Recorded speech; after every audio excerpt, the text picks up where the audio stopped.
లైంగిక నైతికత. ఇప్పుడు మనం లైంగిక విషయాలకు సంబంధించి క్రైస్తవ నైతికతను, అంటే క్రైస్తవులు పవిత్రత అనే సద్గుణం అని పిలిచే దానిని పరిగణించాలి. పవిత్రతకు సంబంధించిన క్రైస్తవ నియమాన్ని, మర్యాద అనే సామాజిక నియమంతో, అంటే ఔచిత్యం లేదా సభ్యతతో, వాటిలాంటి ఒక పదంతో గందరగోళం చెందకూడదు. ఔచిత్యానికి సంబంధించిన సామాజిక నియమం, ఒక నిర్దిష్ట సామాజిక వర్గం యొక్క ఆచారాల ప్రకారం మానవ శరీరంలో ఎంత భాగాన్ని ప్రదర్శించవచ్చు, ఏ విషయాలను ప్రస్తావించవచ్చు మరియు ఏ పదాలలో ప్రస్తావించవచ్చో నిర్దేశిస్తుంది. అందువల్ల, పవిత్రత నియమం అన్ని కాలాలలో, క్రైస్తవులందరికీ ఒకే విధంగా ఉన్నప్పటికీ, ఔచిత్య నియమం మారుతుంది. పసిఫిక్ దీవులలో దాదాపు బట్టలు లేకుండా ఉండే ఒక అమ్మాయి మరియు బట్టలతో పూర్తిగా కప్పుకున్న విక్టోరియన్ మహిళ ఇద్దరూ వారి వారి సమాజాల ప్రమాణాల ప్రకారం సమానంగా, మర్యాదగా, ఔచిత్యంగా లేదా సభ్యతగా ఉండవచ్చు, మరియు వారి దుస్తులను బట్టి మనం చెప్పగలిగినంత వరకు, ఇద్దరూ సమానంగా పవిత్రంగా, లేదా సమానంగా అపవిత్రంగా ఉండవచ్చు. షేక్స్పియర్ కాలంలో పవిత్రమైన స్త్రీలు ఉపయోగించిన భాషలో కొంత భాగాన్ని 19వ శతాబ్దంలో పూర్తిగా పతివ్రత కాని స్త్రీలు మాత్రమే వాడేవారు. ప్రజలు తమ కాలంలో మరియు ప్రదేశంలో ప్రచారంలో ఉన్న ఔచిత్య నియమాన్ని ఉల్లంఘించినప్పుడు, వారు తమలో లేదా ఇతరులలో కామాన్ని రేకెత్తించడానికి అలా చేస్తే, వారు పవిత్రతకు వ్యతిరేకంగా నేరం చేస్తున్నారు. కానీ వారు అజ్ఞానం లేదా అజాగ్రత్త వల్ల దానిని ఉల్లంఘిస్తే, వారు కేవలం చెడు మర్యాదలకు మాత్రమే దోషులు కాని అపవిత్రులు కారు. తరచుగా జరిగే విధంగా, వారు ఇతరులను దిగ్భ్రాంతికి గురిచేయడానికి లేదా ఇబ్బంది పెట్టడానికి ధిక్కారంగా దానిని ఉల్లంఘించినప్పుడు, వారు తప్పనిసరిగా అపవిత్రంగా ఉన్నారని కాదు, కానీ వారు దయలేని వారిగా ఉంటున్నారు, ఎందుకంటే ఇతరులను అసౌకర్యానికి గురిచేసి ఆనందించడం దయలేనితనం. ఔచిత్యానికి సంబంధించిన చాలా కఠినమైన లేదా అతిగా నిక్కచ్చి అయిన ప్రమాణం పవిత్రతకు ఎలాంటి రుజువు అని గాని లేదా దానికి ఎలాంటి సహాయం అని గాని నేను అనుకోను. అందువల్ల నా జీవితకాలంలో జరిగిన ఈ నియమం యొక్క గొప్ప సడలింపు మరియు సరళీకరణను నేను ఒక మంచి విషయంగా భావిస్తున్నాను. అయితే, ప్రస్తుత దశలో దీనికి ఒక అసౌకర్యం ఉంది, అదేమిటంటే, విభిన్న వయసుల మరియు విభిన్న స్వభావాలు గల ప్రజలందరూ ఒకే ప్రమాణాన్ని అంగీకరించడం లేదు, మరియు మనం ఎక్కడ ఉన్నామో మనకు సరిగ్గా తెలియడం లేదు. ఈ గందరగోళం ఉన్నంత కాలం, పాత లేదా పాతకాలపు భావాలున్న వ్యక్తులు, యువకులు లేదా విముక్తి పొందిన వ్యక్తులు, పాత ప్రమాణం ప్రకారం అనుచితంగా ప్రవర్తించినప్పుడల్లా, వారిని చెడ్డవారని భావించకుండా చాలా జాగ్రత్తగా ఉండాలని నేను భావిస్తున్నాను. దానికి ప్రతిగా, యువకులు కూడా తమ పెద్దలు కొత్త ప్రమాణాన్ని సులభంగా స్వీకరించనందున వారిని కఠినమైనవారని లేదా సంప్రదాయవాదులని పిలవకూడదు. ఇతరులలో సాధ్యమైనంత మంచిని చూడాలని మరియు ఇతరులను మీరు సాధ్యమైనంత సౌకర్యవంతంగా ఉంచాలనే నిజమైన కోరిక చాలా సమస్యలను పరిష్కరిస్తుంది. పవిత్రత అనేది క్రైస్తవ సద్గుణాలలో అత్యంత అప్రియమైనది. దీని నుండి తప్పించుకోవడానికి వీలులేదు. క్రైస్తవ నియమం ఏమిటంటే, 1. మీ భాగస్వామికి పూర్తి విశ్వసనీయతతో ఉండే వివాహం, లేదా పూర్తిగా బ్రహ్మచర్యం. ఇప్పుడు ఇది చాలా కష్టమైనది మరియు మన సహజ ప్రవృత్తులకు చాలా విరుద్ధమైనది, కాబట్టి స్పష్టంగా క్రైస్తవ్యం తప్పు, లేదా మన లైంగిక ప్రవృత్తి, అది ఇప్పుడు ఉన్నట్లుగా, తప్పుదారి పట్టింది. ఈ రెండింటిలో ఏదో ఒకటి. అయితే, నేను క్రైస్తవుడిని కాబట్టి, తప్పుదారి పట్టింది సహజ ప్రవృత్తే అని నేను భావిస్తున్నాను. కానీ అలా ఆలోచించడానికి నాకు ఇతర కారణాలు ఉన్నాయి. సరిగ్గా ఆహారం తినడం యొక్క జీవశాస్త్రపరమైన ఉద్దేశ్యం శరీరాన్ని పునరుద్ధరించుకోవడం లాగే లైంగిక చర్య యొక్క జీవశాస్త్రపరమైన ఉద్దేశ్యం పిల్లలను కనడం. ఇప్పుడు మనం కోరిక కలిగినప్పుడల్లా, మనకు కావలసినంత తింటే, మనలో చాలా మంది ఎక్కువగా తింటారన్నది నిజమే, కానీ విపరీతంగా ఎక్కువగా కాదు. ఒక వ్యక్తి ఇద్దరికి సరిపడా తినవచ్చు, కానీ 10 మందికి సరిపడా తినడు. ఆకలి దాని జీవశాస్త్రపరమైన ఉద్దేశ్యాన్ని కొద్దిగా మించిపోతుంది, కానీ విపరీతంగా కాదు. కానీ ఒక ఆరోగ్యవంతుడైన యువకుడు తనకు కోరిక కలిగినప్పుడల్లా తన లైంగిక కోరికను తీర్చుకుంటే, మరియు ప్రతి సంభోగం ఒక బిడ్డకు జన్మనిస్తే, అప్పుడు 10 ఏళ్లలో అతను సులభంగా ఒక చిన్న గ్రామానికి జనాభా నింపగలడు. ఈ కోరిక దాని విధికి సంబంధించి హాస్యాస్పదంగా మరియు అసంబద్ధంగా అధికంగా ఉంది. లేదా దీనిని మరో విధంగా చూద్దాం. మీరు ఒక స్ట్రిప్ టీజ్ ప్రదర్శన, రికార్డింగ్ డాన్స్ కోసం పెద్ద సంఖ్యలో ప్రేక్షకులను పోగు చేయగలరు, అంటే, ఒక అమ్మాయి వేదికపై బట్టలు విప్పడాన్ని చూడటానికి. ఇప్పుడు మీరు ఒక దేశానికి వెళ్లారని అనుకుందాం, అక్కడ మీరు వేదికపైకి ఒక మూత పెట్టిన పళ్ళాన్ని తీసుకువచ్చి, ఆపై నెమ్మదిగా మూతను తీసి, లైట్లు ఆరిపోయే ముందు, అందులో మటన్ ముక్క లేదా కొద్దిగా మాంసం ఉందని అందరూ చూసేలా చేస్తే, మీరు ఒక థియేటర్ను నింపగలరు. అప్పుడు ఆ దేశంలో ఆహారం పట్ల ఆకలి విషయంలో ఏదో తేడా జరిగిందని మీరు అనుకోరా? మరియు వేరే ప్రపంచంలో పెరిగిన ఎవరైనా మన మధ్య ఉన్న లైంగిక ప్రవృత్తి స్థితి గురించి కూడా అంతే వింతగా ఉందని అనుకోరా? ఒక విమర్శకుడు ఇలా అన్నాడు, ఆహారంతో కూడిన అలాంటి స్ట్రిప్ టీజ్ ప్రదర్శనలు ప్రాచుర్యం పొందిన దేశాన్ని తాను కనుగొంటే, ఆ దేశ ప్రజలు ఆకలితో అలమటిస్తున్నారని తాను నిర్ధారిస్తానని. అతని ఉద్దేశ్యం ఏమిటంటే, స్ట్రిప్ టీజ్ ప్రదర్శన వంటివి లైంగిక అవినీతి నుండి కాకుండా లైంగిక ఆకలి నుండి పుడతాయని సూచించడం. ఏదైనా వింత దేశంలో, మటన్ ముక్కలతో ఇలాంటి ప్రదర్శనలు ప్రాచుర్యం పొందాయని మనం కనుగొంటే, నాకు తట్టే సాధ్యమైన వివరణలలో ఒకటి కరువు అని నేను అతనితో ఏకీభవిస్తున్నాను. కాని, తదుపరి దశలో, ఆ దేశంలో నిజానికి ఎక్కువ ఆహారం వినియోగించబడుతోందా లేక తక్కువగా వినియోగించబడుతోందా అని తెలుసుకోవడం ద్వారా మన పరికల్పనను పరీక్షించాలి. గనుక, చాలా ఎక్కువ ఆహారం తింటున్నట్లు రుజువులు చూపిస్తే, అప్పుడు మనం ఆకలి అనే పరికల్పనను వదిలివేసి, మరొక దాని గురించి ఆలోచించవలసి ఉంటుంది. అదే విధంగా, స్ట్రిప్ టీజ్కు కారణం లైంగిక ఆకలి అని అంగీకరించే ముందు, స్ట్రిప్ టీజ్ వంటివి తెలియని ఆ కాలాలతో పోలిస్తే, మన కాలంలో నిజానికి ఎక్కువ లైంగిక నిగ్రహం లేదా నియంత్రణ ఉందనడానికి రుజువుల కోసం మనం వెతకవలసి ఉంటుంది. కానీ నిశ్చయంగా అలాంటి రుజువు ఏదీ లేదు. గర్భనిరోధక సాధనాలు వివాహ బంధంలో లైంగిక సుఖాన్ని గతంలో కంటే చాలా తక్కువ ఖర్చుతో కూడుకున్నదిగాను, వివాహేతర సంబంధాలలో చాలా సురక్షితమైనదిగాను చేశాయి, మరియు అక్రమ సంబంధాల పట్ల, చివరికి విపరీత లైంగిక ప్రవృత్తుల పట్ల కూడా ప్రజల అభిప్రాయం, పురాతన కాలాల నుండి ఎన్నడూ లేనంతగా తక్కువ వ్యతిరేకంగా ఉంది. అంతేకాకుండా, ఆకలి అనే పరికల్పన మాత్రమే మనం ఊహించగల ఏకైక పరికల్పన కాదు. మన ఇతర కోరికల మాదిరిగానే, లైంగిక కోరిక కూడా దాన్ని తీర్చుకోవడం ద్వారా పెరుగుతుందని అందరికీ తెలుసు. ఆకలితో ఉన్నవారు ఆహారం గురించి ఎక్కువగా ఆలోచించవచ్చు, కాని అతిగా తినేవారు కూడా అలాగే ఆలోచిస్తారు. కడుపు నిండినవారు, అలాగే ఆకలితో ఉన్నవారు కూడా ఉద్వేగాలను కోరుకుంటారు. ఇది మూడవ విషయానికి. ఆహారం కాని వాటిని తినాలనుకునే లేదా ఆహారాన్ని తినడానికి బదులుగా దానితో వేరే ఇతర పనులు చేయాలనుకునే వ్యక్తులు మీకు చాలా తక్కువగా కనిపిస్తారు. మరో మాటలో చెప్పాలంటే, ఆహార వాంఛలో విపరీత పోకడలు చాలా అరుదు. కానీ లైంగిక ప్రవృత్తిలో విపరీత పోకడలు అనేకం, నయం చేయడం కష్టం మరియు భయంకరమైనవి. ఈ వివరాలన్నింటిలోకి వెళ్లవలసి వచ్చినందుకు నేను చింతిస్తున్నాను, కానీ నేను తప్పక చెప్పాలి. నేను తప్పక చెప్పడానికి కారణం ఏమిటంటే, గత 20 సంవత్సరాలుగా మనకు లైంగికత గురించి రోజంతా చాలా అబద్ధాలు మంచిగా ప్రచారం చేయబడ్డాయి. లైంగిక కోరిక మన ఇతర సహజ కోరికల మాదిరిగానే ఉందని, మనం దానిని దాచిపెట్టాలనే ఆ పాత విక్టోరియన్ పిచ్చి ఆలోచనను వదిలేస్తే, తోటలోని ప్రతిదీ అందంగా ఉంటుందని, వినలేక వినేంతగా మనకు చెప్పబడింది. అది నిజం కాదు. మీరు ప్రచారాన్ని పక్కనపెట్టి వాస్తవాలను చూసిన క్షణంలో, అది నిజం కాదని మీకు తెలుస్తుంది. లైంగికత గూర్చి దాచిపెట్టడం వల్లే లైంగికత ఒక గందరగోళంగా మారిందని వారు మీకు చెబుతారు. కానీ గత 20 సంవత్సరాలుగా అలా జరగలేదు. దాని గురించి రోజంతా వాగుతూనే ఉన్నారు. అయినా అది ఇంకా గందరగోళంగానే ఉంది. దాచిపెట్టడమే సమస్యకు కారణమైతే, దాని గురించి మాట్లాడటం దానిని సరిచేసి ఉండేది. కానీ అలా జరగలేదు. నా ఉద్దేశ్యం పరిస్థితి దీనికి విరుద్ధంగా ఉంది. మానవ జాతి దానిని మొదట దాచిపెట్టింది, ఎందుకంటే అది అంత పెద్ద గందరగోళంగా మారిందని నేను అనుకుంటున్నాను. ఆధునిక ప్రజలు ఎప్పుడూ లైంగికత సిగ్గుపడాల్సిన విషయానికి కాదు అని అంటారు. వారు 2 విషయాలు చెప్పవచ్చు. మానవ జాతి ఒక నిర్దిష్ట పద్ధతిలో పునరుత్పత్తి చేసుకుంటుందనే వాస్తవంలో లేదా అది ఆనందాన్ని ఇస్తుందనే వాస్తవంలో సిగ్గుపడటానికి ఏమీ లేదని వారు చెప్పవచ్చు. వారు అలా అనుకుంటే, వారు చెప్పింది సరైనదే. క్రైస్తవ్యం కూడా అదే చెబుతుంది. ఆ విషయంగానీ, ఆ ఆనందంగానీ సమస్య కాదు. పాత క్రైస్తవ గురువులు మానవుడు పతనం కాకపోయి ఉంటే, లైంగిక ఆనందం ఇప్పుడు ఉన్నదానికంటే తక్కువగా కాకుండా, వాస్తవానికి ఎక్కువగా ఉండేదని చెప్పారు.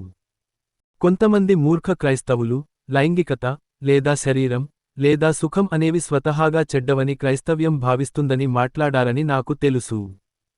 కానీ వారు తప్పు. గొప్ప మతాలలో క్రైస్తవ్యం, దాదాపు ఏకైక మతం. ఇది శరీరాన్ని పూర్తిగా ఆమోదిస్తుంది, పదార్థం మంచిదని, దేవుడే స్వయంగా ఒకప్పుడు మానవ శరీరాన్ని ధరించాడని, స్వర్గంలో కూడా మనకు ఒక రకమైన శరీరం ఇవ్వబడుతుందని మరియు అది మన ఆనందం, అందం మరియు శక్తిలో ఒక ముఖ్యమైన భాగంగా ఉండబోతోందని నమ్ముతుంది. క్రైస్తవ్యం ఇతర మతాలన్నింటికంటే వివాహాన్ని ఎక్కువగా మహిమపరిచింది, మరియు ప్రపంచంలోని గొప్ప ప్రేమ కవిత్వంలో దాదాపు అంతా క్రైస్తవులచే సృష్టించబడింది. లైంగికత స్వతహాగా చెడ్డదని ఎవరైనా చెబితే, క్రైస్తవ్యం వెంటనే వారిని ఖండిస్తుంది. అయితే, వాస్తవానికి, ప్రజలు లైంగికత గురించి సిగ్గుపడాల్సిన అవసరం లేదు అని చెప్పినప్పుడు, వారు లైంగిక ప్రవృత్తి ఇప్పుడు ఉన్న స్థితి గురించి సిగ్గుపడాల్సిన అవసరం లేదు అని అర్థం చేసుకోవచ్చు. ఒకవేళ వారు అలా అర్థం చేసుకుంటే, వారు తప్పు అని నేను భావిస్తున్నాను. దాని గురించి సిగ్గుపడటానికి ప్రతిదీ ఉందని నేను అనుకుంటున్నాను. మీ ఆహారాన్ని ఆస్వాదించడంలో సిగ్గుపడటానికి ఏమీ లేదు, కానీ ప్రపంచంలో సగం మంది ఆహారాన్ని తమ జీవితంలో ప్రధాన ఆసక్తిగా మార్చుకుని, తమ సమయాన్ని ఆహార చిత్రాలను చూస్తూ, లాలాజలం కారుస్తూ, పెదవులు చప్పరిస్తూ గడిపితే, సిగ్గుపడటానికి ప్రతిదీ ఉంటుంది. ప్రస్తుత పరిస్థితికి మీరు మరియు నేను వ్యక్తిగతంగా బాధ్యులమని నేను చెప్పడం లేదు. మన పూర్వీకులు ఈ విషయంలో గతి తప్పిన శరీరాలను మనకు అప్పగించారు, మరియు మనం అపవిత్రతకు అనుకూలమైన ప్రచారంతో చుట్టుముట్టబడి పెరుగుతాము.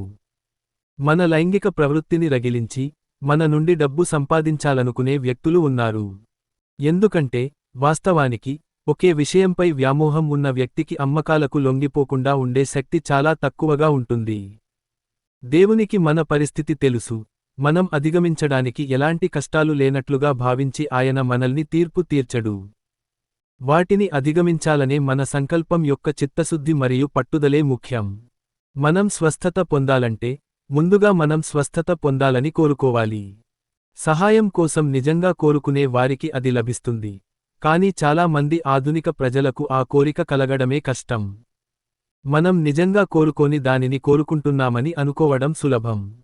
చాలా కాలం క్రితం ఒక ప్రసిద్ధ క్రైస్తవుడు మనకు చెప్పినదేమిటంటే, తాను యువకుడిగా ఉన్నప్పుడు పవిత్రత కోసం నిరంతరం ప్రార్థించేవాడు, కానీ సంవత్సరాల తర్వాత అతను గ్రహించిందేమిటంటే, తన పెదవులు, ఓ ప్రభూ, నన్ను పవిత్రుడిని చేయి అని చెబుతున్నప్పుడు, అతని హృదయం రహస్యంగా, కానీ దయచేసి ఇప్పుడే అలా చేయవద్దు అని జతచేస్తోందని. ఇతర సద్గుణాల కోసం చేసే ప్రార్థనలలో కూడా ఇలా జరగవచ్చు, కానీ సంపూర్ణ పవిత్రతను కోరుకోవడానికి, అది సాధించడం సంగతి అటుంచితే, ఇప్పుడు మనకు ప్రత్యేకంగా కష్టంగా ఉండటానికి 3 కారణాలు ఉన్నాయి.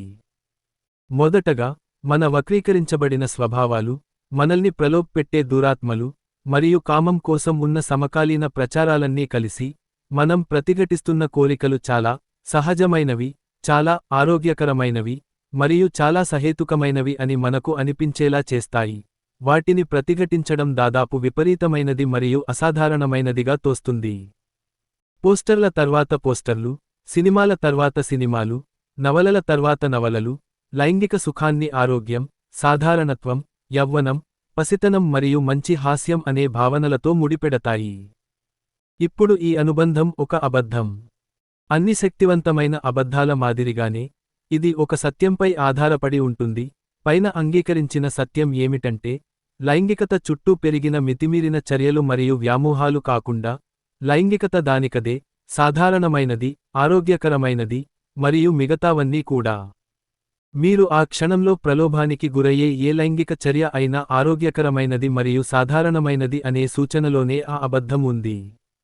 ఇప్పుడు ఇది, ఏ దృక్కోణం నుండి చూసినా, మరియు క్రైస్తవ మతంతో సంబంధం లేకుండా, అర్థం లేని విషయానికి. మన కోరికలన్నింటికీ లొంగిపోవడం స్పష్టంగా నపుంసకత్వం, వ్యాధులు, అసూయలు, అబద్ధాలు, దాపరికాలు వంటివి, ఆరోగ్యం, మంచి హాస్యం, నిష్కాపట్యానికి వ్యతిరేకమైన ప్రతిదానికి దారితీస్తుంది. ఈ లోకంలో కూడా ఈ ఆనందం కోసమైనా, చాలా వరకు సంయమనం అవసరం అవుతుంది. కాబట్టి, ప్రతి కోరిక బలంగా ఉన్నప్పుడు, అది ఆరోగ్యకరమైనది మరియు సహేతుకమైనది అని చేసే వాదనకు ఎలాంటి విలువ లేదు. ప్రతి వివేకవంతుడైన మరియు నాగరికతగల వ్యక్తికి కొన్ని సూత్రాలు ఉండాలి, వాటి ద్వారా అతను తన కొన్ని కోరికలను తిరస్కరించడానికి మరియు మరికొన్నింటిని అనుమతించడానికి ఎంచుకుంటాడు.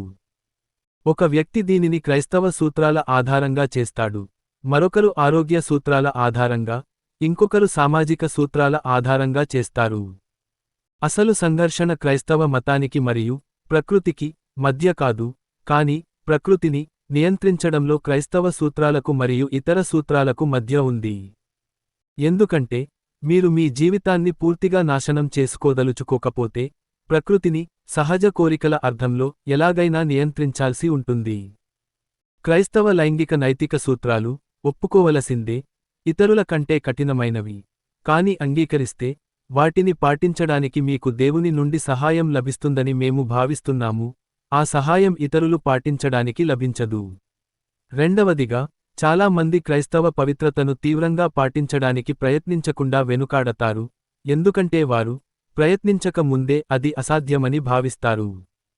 కానీ ఒక పనిని తప్పనిసరిగా చేయవలసి వచ్చినప్పుడు దాని సాధ్యత లేదా అసాధ్యత గురించి ఎప్పుడూ ఆలోచించకూడదు. పరీక్ష పత్రంలో ఐచ్ఛిక లేదా ఆప్షనల్ ప్రశ్న ఎదురైనప్పుడు దాన్ని చేయగలమా లేదా అని ఆలోచిస్తాము. తప్పనిసరి రాయవలసిన ప్రశ్న ఎదురైనప్పుడు మనం చేయగలిగినంత ఉత్తమంగా చేయాలి. చాలా అసంపూర్ణమైన సమాధానానికి కూడా మీకు కొన్ని మార్కులు రావచ్చు. ప్రశ్నను వదిలేస్తే మీకు ఖచ్చితంగా ఒక్క మార్కు కూడా రాదు. పరీక్షలలోనే కాదు, యుద్ధంలో, పర్వతారోహణలో, స్కేటింగ్ నేర్చుకోవడంలో, ఈత కొట్టడంలో, లేదా సైకిల్ తొక్కడంలో, చివరికి చల్లని చేతులతో గట్టి కాలర్ను బిగించడంలో కూడా ప్రజలు తాము చేసే ముందు అసాధ్యమనిపించిన పనులను చాలా తరచుగా చేస్తారు. తప్పనిసరి అయినప్పుడు మీరు ఏమి చేయగలరో అది అద్భుతం. నిజానికి పరిపూర్ణ పవిత్రతను, పరిపూర్ణ దాతృత్వం వలె కేవలం మానవ ప్రయత్నాలతో ఎవరూ సాధించలేరని మనం నిశ్చయించుకోవచ్చు. మీరు దేవుని సహాయం కోసం అడగాలి. మీరు అలా చేసినప్పటికీ చాలా కాలం పాటు మీకు ఎలాంటి సహాయం అందడం లేదని, లేదా మీకు అవసరమైన దానికంటే తక్కువ సహాయం అందుతోందని మీకు అనిపించవచ్చు. పర్వాలేదు. ప్రతి వైఫల్యం తర్వాత క్షమాపణ కోరండి. మిమ్మల్ని మీరు సరిచేసుకోవటానికి మళ్ళీ ప్రయత్నించండి. చాలా తరచుగా దేవుడు మొదట మనకు సహాయం చేసేది ఆ సద్గుణం వైపు కాదు, కేవలం ఎల్లప్పుడూ మళ్ళీ ప్రయత్నించే ఈ శక్తి వైపు. పవిత్రత లేదా ధైర్యం, లేదా సత్యసంధత, లేదా మరేదైనా సద్గుణం ఎంత ముఖ్యమైనదైనప్పటికీ, ఈ ప్రక్రియ మన ఆత్మలో అంతకంటే ముఖ్యమైన అలవాట్లను మనకు నేర్పుతుంది. ఇది మన గురించి మనకున్న భ్రమలను తొలగిస్తుంది మరియు దేవునిపై ఆధారపడటానికి మనకు నేర్పుతుంది. ఒకవైపు మన ఉత్తమ క్షణాలలో కూడా మనల్ని మనం నమ్మలేమని, మరోవైపు మన వైఫల్యాలు క్షమించబడతాయి కాబట్టి మన చెత్త క్షణాలలో కూడా నిరాశ చెందాల్సిన అవసరం లేదని మనం నేర్చుకుంటాము. పరిపూర్ణత కంటే తక్కువదైన దేనితోనైనా సంతృప్తి చెంది కూర్చోవడమే అత్యంత ప్రమాదకరమైన విషయానికి. మూడవదిగా, మనస్తత్వశాస్త్రం, అణచివేతలు గురించి బోధించే విషయాలను ప్రజలు తరచుగా తప్పుగా అర్థం చేసుకుంటారు. అణచివేయబడిన లైంగిక కోరిక, రిప్రెస్డ్ సెక్స్ ప్రమాదకరమని అది మనకు బోధిస్తుంది. కాని ఇక్కడ అణచివేయబడిన అనేది ఒక సాంకేతిక పదం, దీని అర్థం తిరస్కరించబడిన లేదా ప్రతిఘటించబడిన అనే అర్థంలో అణచివేయబడిన అని కాదు. అణచివేయబడిన కోరిక లేదా ఆలోచన అనేది ఉపచేతనలోకి నెట్టివేయబడినది, సాధారణంగా చాలా చిన్న వయస్సులోనే మరియు ఇప్పుడు అది మారువేషంలో, గుర్తించలేని రూపంలో మాత్రమే మనస్సు ముందుకు రాగలదు. అణచివేయబడిన లైంగికత రోగికి అస్సలు లైంగికతగా కనిపించదు. ఒక కౌమారదశలో ఉన్న వ్యక్తి లేదా వయోజనుడు స్పృహతో కూడిన కోరికను ప్రతిఘటించడంలో నిమగ్నమైనప్పుడు అతను అణచివేతతో వ్యవహరించడం లేదు, లేదా అతను అణచివేతను సృష్టించే ప్రమాదంలో కూడా లేడు. దీనికి విరుద్ధంగా, పవిత్రతను తీవ్రంగా ప్రయత్నించే వారు ఇతరుల కంటే ఎక్కువ స్పృహతో ఉంటారు మరియు త్వరలోనే తమ సొంత లైంగిక వాంఛల గురించి ఇతరుల కంటే చాలా ఎక్కువగా తెలుసుకుంటారు. వెల్లింగ్టన్ నెపోలియన్ను తెలుసుకున్నట్లుగా, లేదా షెర్లాక్ హోమ్స్ మోరియార్టీని తెలుసుకున్నట్లుగా, ఎలుకలను పట్టేవాడు ఎలుకల గురించి లేదా ప్లంబర్ లీకయ్యే పైపుల గురించి తెలుసుకున్నట్లుగా వారు తమ కోరికలను తెలుసుకుంటారు. సద్గుణం, ప్రయత్నించిన సద్గుణం కూడా వెలుగును తెస్తుంది, ఇంద్రియలోలత్వం మనకబారుస్తుంది. చివరగా, నేను లైంగికత గురించి కొంత వివరంగా మాట్లాడవలసి వచ్చినప్పటికీ, క్రైస్తవ నైతికతకు కేంద్రం ఇక్కడ లేదని నేను సాధ్యమైనంత స్పష్టంగా చెప్పాలనుకుంటున్నాను. క్రైస్తవులు అపవిత్రతను అత్యంత పెద్ద పాపంగా భావిస్తారని ఎవరైనా అనుకుంటే వారు పూర్తిగా తప్పు. శరీర పాపాలు చెడ్డవే, కానీ అవి అన్ని పాపాల కంటే తక్కువ చెడ్డవి. అన్ని చెత్త ఆనందాలు పూర్తిగా ఆధ్యాత్మికమైనవి. ఇతరులను తప్పు పట్టడం, పెత్తనం చేయడం, చెడును పోషించడం, ఆటలను పాడు చేయడం, చాడీలు చెప్పడం, అధికారం యొక్క ఆనందాలు, ద్వేషం యొక్క ఆనందాలు. ఎందుకంటే నాలో రెండు విషయాలు ఉన్నాయి. నేను మారడానికి ప్రయత్నించాల్సిన స్వీయ మానవ తప్పిదాలతో అవి పోటీ పడుతున్నాయి. అవి యానిమల్ సెల్ఫ్ మరియు డయాబోలిక్ సెల్ఫ్. ఈ రెండింటిలో డయాబోలిక్ సెల్ఫ్ మరింత చెడ్డది. అందుకే ఎదుటివారిని చిన్న చూపు చూస్తూ క్రమం తప్పకుండా చర్చికి వెళ్లే ఒక నిర్దయుడైన, ఆత్మస్తుతి చేసుకొనే స్వనీతిపరుడైన, డయాబోలిక్ సెల్ఫ్ వ్యక్తి, ఒక వేశ్య కంటే నరకానికి చాలా దగ్గరగా ఉండవచ్చు. కాని, వాస్తవానికి, ఆ ఇద్దరిలో ఎవరూ కాకుండా ఉండటమే మంచిది. లైంగిక నైతిక